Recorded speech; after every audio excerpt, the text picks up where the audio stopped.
Boa noite a todos, boa noite a todas. Vamos fazer mais uma live hoje aqui. Hoje a nossa convidada é uma pessoa muito especial, é a Jussara Basso. A Jussara é uma mulher negra, moradora da periferia de São Paulo, aqui do bairro Maria Sampaio, na zona sul de São Paulo. E a Jussara tem uma trajetória incrível que eu tive o orgulho de acompanhar. A Jussara começou a sua militância, a sua atuação no Movimento Sem Teto, numa ocupação, foi lá com o seu barraquinho de lona, lutar por moradia, porque não conseguia mais pagar aluguel, junto com a sua filha, participou da ocupação, fez a sua luta, depois se destacou ali, virou coordenadora do movimento, viu que não era só uma casa, e agora é uma militante, uma ativista incrível da periferia de São Paulo, ajudou a organizar e faz parte das juntas, movimento de mulheres negras, uma iniciativa de mulheres negras para ocupar a política. A Jussara vai entrar daqui a pouquinho, falei com ela agora, para conversar com a gente sobre um tema fundamental, um tema urgente, que é o aumento da violência contra a mulher durante a pandemia do coronavírus e durante a quarentena. Aqui em São Paulo, sobretudo, os dados saíram, acho que faz uns 10 dias mais ou menos, um dado brutal, um aumento muito considerável, dobrou os casos de violência contra a mulher, de feminicídio, né? As pessoas estão ficando mais tempo em casa, muitas vezes o agressor é quem vive dentro da própria casa, na maioria dos casos é assim. Então é preciso ter políticas urgentes, não dá para assistir isso e só comentar. É preciso fazer uma luta por políticas públicas urgentes para poder proteger, prevenir a violência doméstica, prevenir o feminicídio e proteger as mulheres em situação de maior vulnerabilidade. Até porque é na periferia onde a maior parte desses crimes acontecem. E é esse o bate-papo que nós vamos fazer agora com a Jussara Basso, que é alguém que vive essa realidade de mulher, negra, mãe, da periferia, que tá convivendo com isso no cotidiano, não só de ouvir falar. Vamos ver se a gente consegue já entrar com a Jussara. Boa noite, Jussara.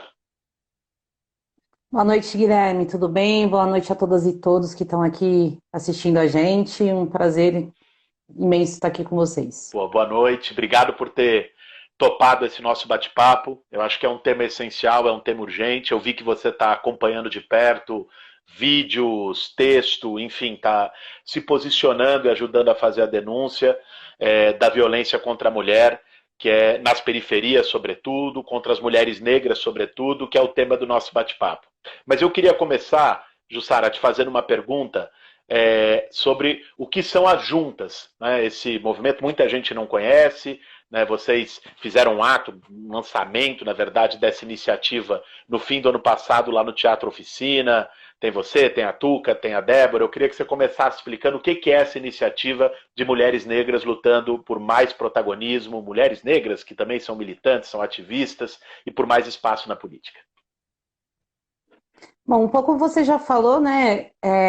Nós três iniciamos a nossa trajetória no movimento de moradia, lutando por nossas casas, mas iniciamos entendendo que morar bem não é só a questão de lutar pela casa especificamente, é lutar por saúde melhor, por educação, por transporte público, por todas as políticas que acabam girando em torno de uma casa, de uma moradia digna.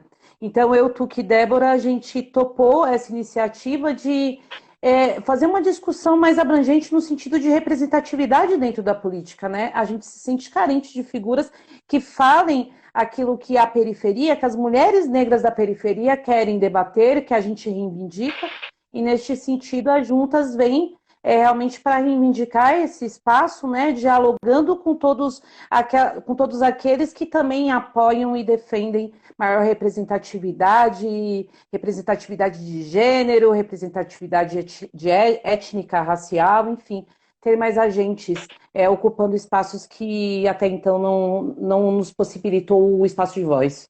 Muito bom, muito bom. Uma iniciativa mais do que necessária, até deixar aí para todo mundo que está nos assistindo, depois terminando esse nosso bate-papo aqui com a Jussara, vai lá, segue curte a página das juntas ocupando a política, o perfil da Jussara também. Mas vamos para o nosso ponto.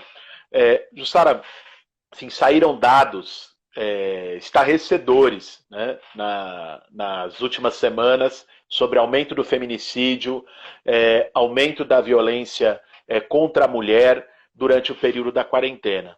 Eu queria que você pudesse falar um pouco o que você tem visto, o que você tem sentido, e já também algumas propostas, algumas medidas, quer dizer, como é que se combate uma situação como essa, o que poderia ser feito para evitar isso?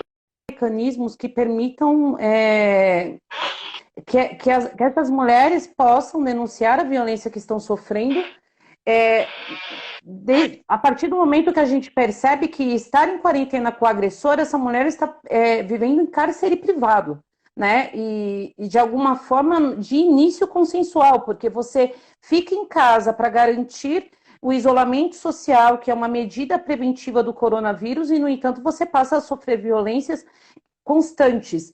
E o que se percebeu também, o Fórum fez um levantamento de que teve um aumento, né, de twitters falando de brigas de casal, e essas brigas têm acontecido da meia-noite às 3 horas da manhã, que é o horário onde as delegacias da mulher estão fechadas, né? E de que forma você consegue sair da sua casa, sair da convivência do agressor e chegar a uma delegacia sem um transporte gratuito, né? E como você faz isso a partir do momento que a delegacia da mulher está fechada neste horário? A delegacia da mulher continua funcionando no horário comercial. E a gente já sabe que a violência contra a mulher acontece, em maior parte, na madrugada de sexta para sábado, de sábado para domingo. E neste período de quarentena, nós precisamos ampliar o horário de atendimento das delegacias, né, propor delegacias abertas às 24 horas por dia. Né? Em São Paulo, um número muito pequeno de delegacias, se eu não me engano, são 140 delegacias da mulher que existem em todo o estado de São Paulo, mas que nós precisamos ampliar este número para que as mulheres possam ser atendidas e propor também a gratuidade de transporte para que essas mulheres possam se salvar suas vidas. Eu acho que são mecanismos imediatos que precisam ser pensados, né? E mais uma vez, citar o exemplo da França, né, que garante o aluguel de um quarto de hotel para as mulheres que estão vivendo em uma área de violência, tirá-las da convivência com o agressor. Acho que essa é uma proposta fundamental, Jussara. Inclusive, está se construindo uma ação, né, como tem sido feito em várias cidades do mundo, para que a rede hoteleira possa dar algum tipo de resposta durante essa crise, porque a rede hoteleira está vazia, né? Não tem turismo, está parado. Em São Paulo foi feito um levantamento, dos 42 mil quartos de hotel de São Paulo, 40 mil estão vazios. Né? E nós estamos falando aqui de todo tipo, não só dos hotéis grandes, hotéis de luxo, hotel 5 estrelas, nós estamos falando do hotel pequeno, o hotel do bairro, o hotelzinho do centro e tudo mais. E já há iniciativas, inclusive nós entramos com iniciativa judicial para destinar parte desses quartos de hotel para a população em situação de rua, para poder ser acolhida. Né? Isso foi feito também em outros países, foi feito em Londres, foi feito em Nova York, e também é possível destinar isso para mulheres vítimas de violência. E acho que essa medida que você coloca, junto às demais, é essencial. Inclusive, o CNJ, o Conselho Nacional de Justiça, criou um grupo de trabalho esses dias, acho que foi no final da semana passada, se eu não me engano, para pensar iniciativas em relação à violência contra a mulher. Ou seja, essa não é uma questão privada ou uma questão apenas de consciência, de conscientização. É uma questão onde tem que entrar políticas públicas, né? Exatamente isso. Inclusive tem um comentário falando que são delegacias compostas por homens e as mulheres não ficam à vontade para relatar o fato, né? Eu acho importante também salientar a questão de que é necessário humanizar o atendimento nessas delegacias, no sentido de que você tenham equipes especializadas para tratar as mulheres vítimas de violência, porque não dá simplesmente para você receber uma mulher e esperar que ela relate uma violência sofrida de qualquer jeito, né? Precisa de todo um acolhimento, de todo um respaldo. E todas essas medidas conjuntas vão, sem dúvida nenhuma, diminuir o número de feminicídios que está crescente. A gente não pode tratar isso de qualquer forma. este é um momento singular que a gente está vivendo e não dá para ficar esperando que, enfim, que se sente para discutir uma questão que é imediata, né? Nós precisamos que o governo do estado tome iniciativas, assim, para ontem, né? Nós não podemos mais esperar que isso seja feito. Com certeza. Acho que esse é um ponto-chave. Agora eu queria te fazer uma pergunta mais concreta, prática, Jussara, do que você tem visto. Você é uma das pessoas que está na linha de frente aqui na Zona Sul de São Paulo, principalmente, da campanha do Fundo Solidário do MTST. Nós tivemos até juntos em algumas das entregas de cesta básica, de material de higiene para a população mais vulnerável, para o povo que está nas comunidades, nas favelas, para o povo sem teto. E você tem feito isso quase diariamente, né? Só tem saído da sua quarentena para poder ajudar nessa solidariedade, tá na linha de frente. Acho que isso é um baita exemplo. Queria te parabenizar também por estar firme nisso, mas te perguntar um pouco o que você tem visto e o que você tem ouvido das mulheres periféricas, mas do povo em geral, das pessoas em geral, quando vai fazer essa entrega, ou seja, qual é a situação que você tem encontrado na casa das pessoas? Desesperadora, né? Porque eu tenho pensado muito nesse momento de pandemia que a gente está vivendo. Eu acho que realmente a gente tirou uma cortina que só cego não vê o que acontece no nosso país.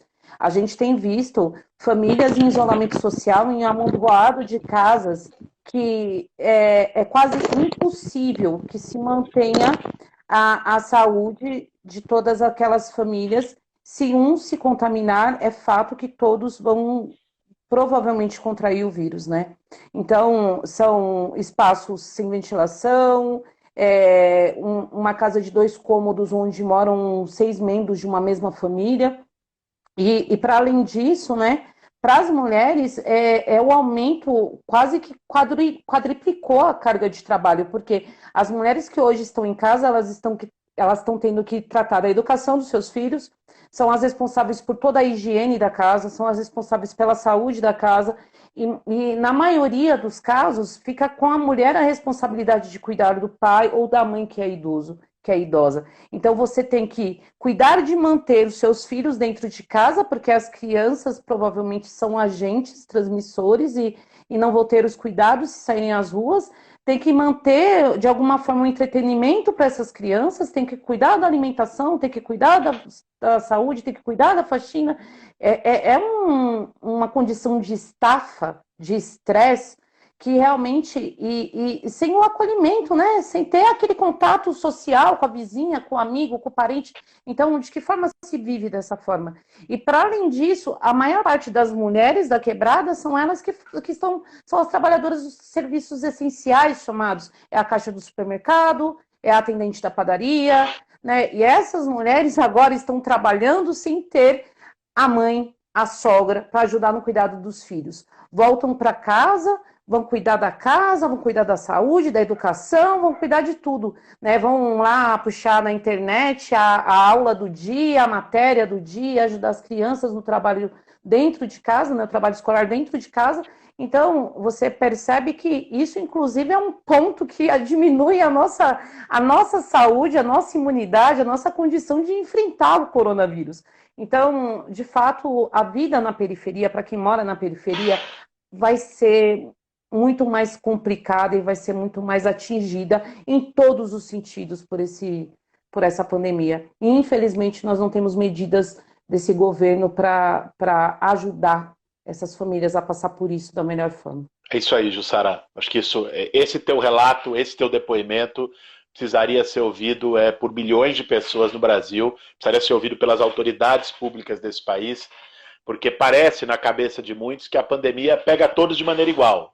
Até teve uma frase que se propagou muito lá fora, que foi de um ministro da Saúde, acho que o ministro da Saúde do Irã, que disse que o coronavírus é um vírus democrático, que ele pega todo mundo, qualquer um pode pegar. O rico pode pegar, o pobre pode pegar. Até aí, digamos que não é mentira. Teve primeiro-ministro que pegou, tem governador que pegou, tem grandes empresários que pegaram. Agora, a condição para você se prevenir, a condição para você se tratar, a condição para você conviver nas circunstâncias de quarentena, inclusive, é muito diferente, né, para quem está na periferia, para quem não tem e para quem tem. Tanto é que saiu um dado alarmante de que os jardins, não foi jardins, foi Morumbi, tem muito mais casos do que bairros periféricos. No caso ali a comparação foi com a Brasilândia na Zona Norte, e muito menos mortos. Né? Então, a doença muitos podem pegar, mas as condições de se tratar é diferente. E mais, aí você agregou uma coisa que não é só a periferia, é a situação da mulher. Quer dizer, que muitas até continuam trabalhando por estarem em serviços essenciais. Então, a dupla, a tripla jornada continua, mas acrescentada. Porque a criança não está indo para a creche, porque também, enfim, está tendo problema mais grave da situação de violência doméstica, porque ainda tem os cuidados de saúde eventual com idosos que morem na mesma casa. Ou seja, a conta do coronavírus não chega igual para todo mundo, né, Jussara? Sem dúvida que não, né? Até porque o Sistema Único de Saúde, que ele já vem sendo sucateado ao longo do tempo, né? A gente teve cortes de recursos do programa da nossa saúde pública, o fim do programa Mais Médicos, a PEC do fim do mundo. Então, quer dizer, a gente veio o sucateamento do SUS e chegamos a uma pandemia sem contar com o nosso Sistema Único de Saúde.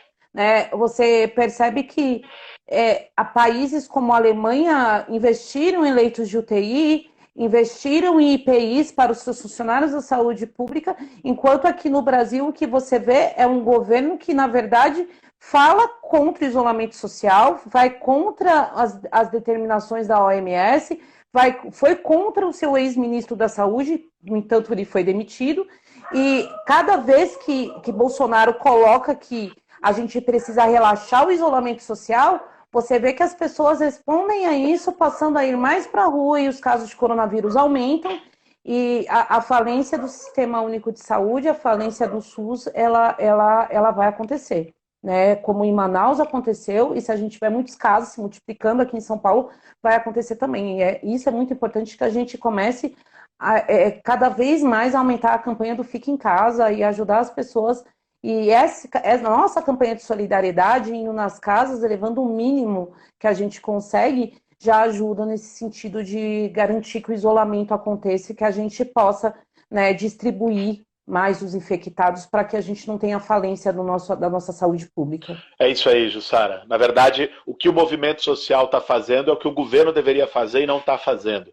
Que a prefeitura, que o governo do estado, que o governo federal, porque também não adianta o Dória, o Bruno Covas, dizerem, nós estamos contra o Bolsonaro, somos a favor do isolamento. Beleza. Até aí, isso está de acordo com o que diz a ciência, os infectologistas, toda a autoridade de saúde pública. Né? O Bolsonaro é que é o ponto fora da curva.